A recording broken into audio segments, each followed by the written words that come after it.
Bonjour, je suis le vice-amiral d'escadre Hervé Bléjean et je m'adresse aux jeunes de l'IHEDN.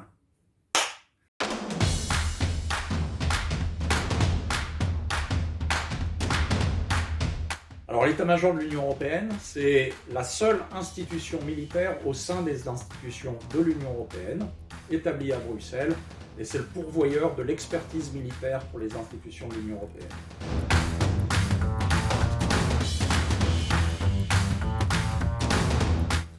Alors, être DG EMUE, donc directeur général, d'abord ça consiste à être légitime pour porter cette voie militaire, puisque je suis élu par les chefs d'état-major des armées des États membres. Deuxièmement, c'est l'expression, je suis porteur de la voie militaire au sein des institutions de l'Union européenne, mais je suis aussi le directeur de la capacité militaire de conduite et de planification, et à ce titre, je suis le commandant des missions d'entraînement militaire que nous avons en Afrique, Sahel, Centrafrique, Somalie, c'est-à-dire 1200 personnes déployées sur le terrain.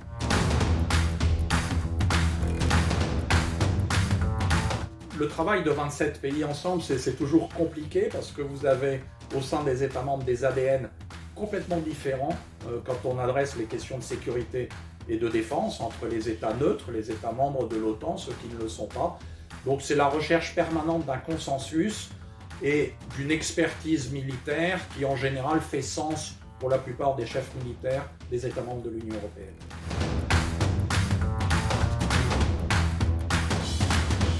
Alors les enjeux de demain, ici c'est d'abord de faire grandir la structure, de porter cette voie militaire, cette expertise militaire et d'établir la confiance envers les militaires par toute la couche politique et diplomatique de l'Union européenne. En fait, fixer le niveau d'ambition de l'Union européenne pour les aspects de sécurité et de défense à décliner dans différents aspects.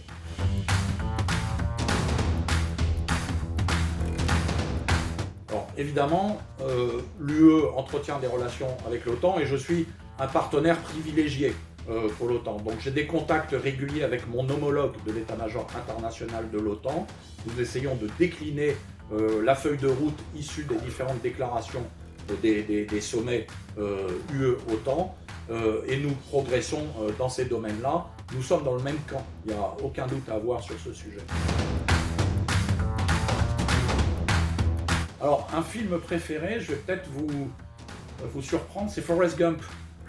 Parce que je trouve que c'est une fresque sensible, intelligente, astucieuse, finalement sur la seconde moitié du XXe siècle au travers de l'histoire américaine. J'ai d'ailleurs, je ne sais pas si on le voit à l'écran, je ne pense pas, mais j'ai une citation en permanence de Forrest Gump dans mon bureau qui dit « Lorsque tout le reste a échoué, essayez de faire ce que le commandant a suggéré ».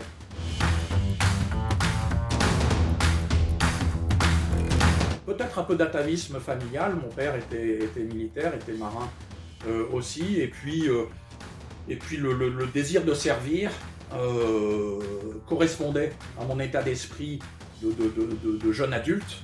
J'étais à Brest à l'époque, donc la mer était un environnement naturel pour moi, mais aussi, je crois, l'esprit de curiosité et l'envie de regarder au-delà de l'horizon en permanence. Et il n'y a pas un moment que je regrette dans mes presque 40 ans de carrière. Alors, ma plus grande fierté, elle est issue finalement de mon parcours militaire. À 4 reprises, les décisions que j'ai prises ont permis directement de sauver des vies humaines. Donc mon compteur est à 73 vies humaines sauvées. Et je me dis que c'est un bilan réconfortant au crépuscule de sa carrière.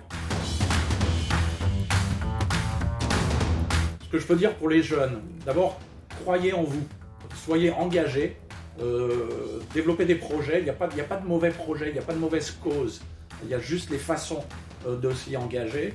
Et puis, je dirais aussi, ayez conscience de vos droits, qui sont les garants de vos libertés, mais ayez aussi une conscience aiguë de vos devoirs, qui sont les garants de votre libre arbitre et de la liberté des autres.